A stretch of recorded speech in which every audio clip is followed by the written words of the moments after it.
Hello guys, আসসালামু আলাইকুম। সবাই কেমন আছেন?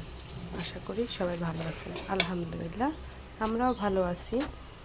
আজকে দুপুরে রান্না করতেছি কাঁকরোল আলু দিয়ে মাছ রান্না করতেছি। মাছটাকে ভেজে নিছি।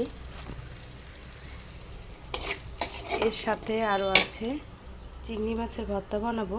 চিংড়ি মাছটাকে ভেজে নিছি, মরিচ টেলে নিয়েছি ভালো করে। এখন এটাকে কষিয়ে নিচ্ছি, মশলাটাকে কষিয়ে এটাকে কাঁকরোলটা দিয়ে দিব। কাঁকরোলটাকে দিয়ে ভালো করে কষিয়ে নিব। আপনারা কে কোথা থেকে দেখছেন অবশ্যই কমেন্ট করে জানাবেন। আমার রান্নাটা কেমন হয়েছে সেটাও বলবেন। সবাই ভালো থাকবেন। আল্লাহ হাফেজ।